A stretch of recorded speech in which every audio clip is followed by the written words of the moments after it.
Doctor Sreevarma ஆயுள் தரும் ஆயுர்வேதா அறுவை சிகிச்சை இல்லா குணம் ஆயுள் கால நிவாரணம்.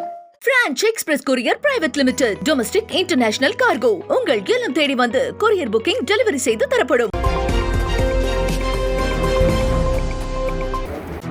பாஜகவுடன் அதிமுக கூட்டணி வைத்திருப்பது கட்சி நிர்வாகிகள் மத்தியில் கடும் அதிர்ச்சியை ஏற்படுத்தியுள்ளது. ஒரு சில உறுப்பினர்கள் நேரடியாகவே தங்கள் எதிர்ப்பை தெரிவிக்க தொடங்கிவிட்டனர். திருப்பூரில் பொள்ளாச்சி ஜெயராமன் தலைமையில் நடைபெற்ற திருப்பூர் மாவட்ட அதிமுக ஆலோசனை குழு கூட்டத்தில் முன்னாள் சட்டமன்ற உறுப்பினர் குணசேகரன் தனது கடும் அதிருப்தியை தெரிவித்தார். பாஜகவுடன் கூட்டணி வைத்தது வருத்தமாக இருப்பதாக அவர் பேசினார். இந்த நிகழ்ச்சியில் பேசிய முன்னாள் கவுன்சிலர் கண்ணப்பன் ஒரு கட்டத்தில் பேச முடியாமல் கண் கலங்கினார். நிர்பந்தம் காரணமாகவே அதிமுக பாஜக கூட்டணி வைக்கப்பட்டதாக தெரிவிக்கப்பட்டது.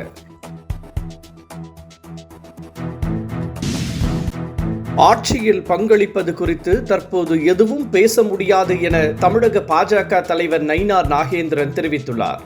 நெல்லையில் இன்று செய்தியாளர்களிடம் பேசிய அவர், அதிமுக பாஜக இடையே எந்த இழுபறியும் இல்லாமல் கூட்டணி அமைந்ததாக தெரிவித்தார். ஆட்சியிலும் பங்கு, அதிகாரத்திலும் பங்கு, துணை முதலமைச்சர் பதவியிலும் பங்கு என்பது குறித்து தற்போது எதுவும் பேச முடியாது என்றும், தமிழகத்தில் தேசிய ஜனநாயக கூட்டணி ஆட்சிதான் அமையும் என்றும், அதன் தலைவராக EPS தான் இருப்பார் என்றும் பேசினார்.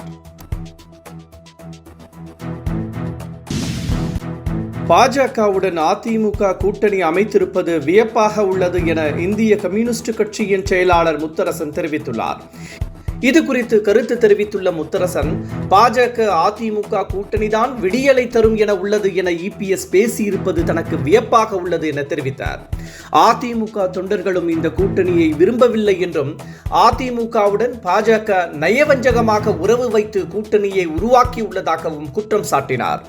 இது நெருக்கடி கொடுத்து உருவாக்கப்பட்ட கூட்டணி என்றும், இயல்பான கூட்டணி இல்லை என்றும் முத்தரசன் தெரிவித்துள்ளார்.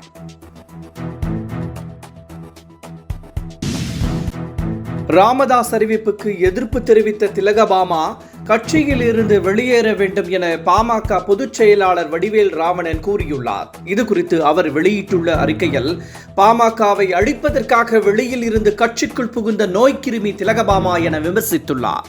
பாமக தலைவர் பதவியில் இருந்து அன்புமணியை ராமதாஸ் நீக்கியதற்கு கட்சியின் பொருளாளரான திலகபாமா கடும் எதிர்ப்பு தெரிவித்திருந்தார். தலைவர் பதவியில் இருந்து அன்புமணியை நீக்க முடியாது என்றும், ராமதாஸ் செய்தது ஜனநாயக படுகொலை என்றும் திலகபாமா கடுமையாக விமர்சித்திருந்தது குறிப்பிடத்தக்கது.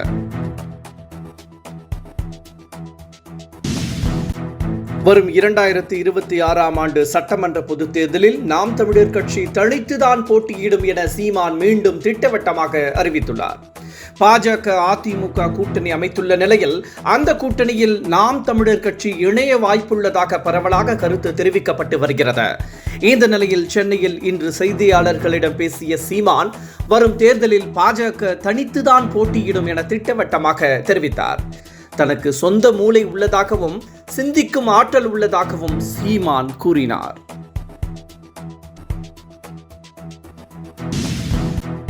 சொந்த நலனுக்காக வக்ஃப் விதிகளை காங்கிரஸ் மாற்றியதாக பிரதமர் பகிரங்கமாக குற்றம் சாட்டியுள்ளார்.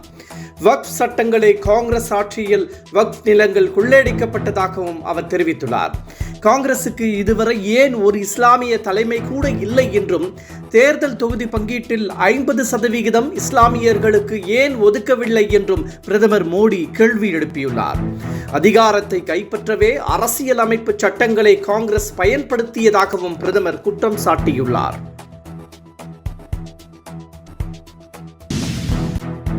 சுங்கச்சாவடி வசூலில் புதிய தொழில்நுட்பத்தை மத்திய அரசு அமல்படுத்த உள்ளதாக தகவல் வெளியாகியுள்ளது.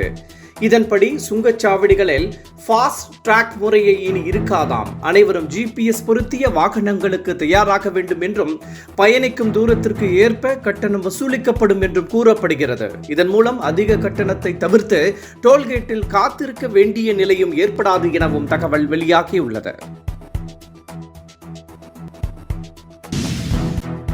தமிழ் புத்தாண்டு விடுமுறையொட்டி ஏராளமான மக்கள் சொந்த ஊர்களுக்கு சென்றனர். அவர்கள் சென்னைக்கு மீண்டும் திரும்பிக் கொண்டிருக்கும் நிலையில் ஆம்னி பேருந்து கட்டணங்கள் கடுமையாக உயர்ந்துள்ளன.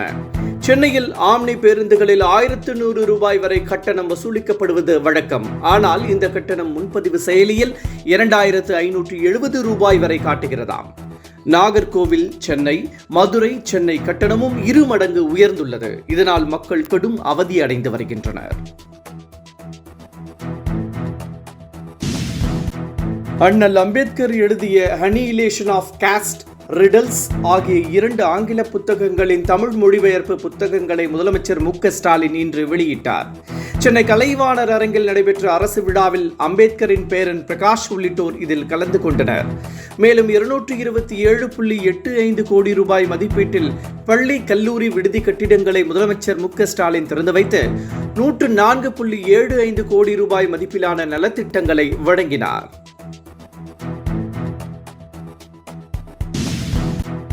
பீகார் தேர்தலுக்கு முன்பு மத்திய அமைச்சரவை விரிவாக்கம் செய்யப்படலாம் என கூறப்படுகிறது. பீகார் மாநிலத்தைச் சேர்ந்த சிலருக்கு மத்திய அமைச்சரவையில் இடமளிக்கலாம் எனவும் சொல்லப்படுகிறது. இதேபோல் 2026 தமிழக சட்டப்பேரவை தேர்தலை மனதில் கொண்டு அண்ணாமலை, அன்புமணி, சி.வி. சண்முகம், ஜி.கே. வாசன் ஆகியோருக்கு மத்திய அமைச்சர் பதவி வழங்கப்படலாம் எனவும் தகவல் வெளியாகியுள்ளது.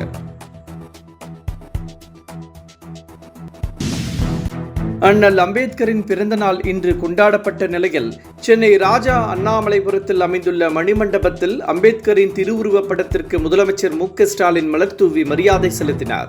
விசிக தலைவர் தொல் திருமாவளவன் மற்றும் அமைச்சர்களும் மரியாதை செலுத்தினர். பின்னர் சமத்துவ நாள் உறுதிமொழி ஏற்பு நிகழ்ச்சி நடைபெற்றது.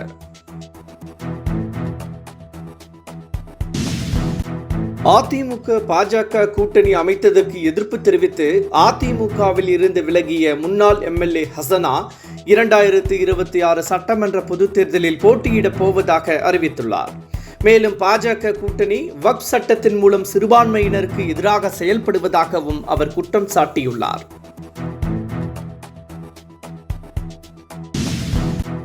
இசைப்புயல் A.R. ரஹ்மான் வித்தியாசமான முறையில் தமிழ் புத்தாண்டு வாழ்த்து தெரிவித்துள்ளார்.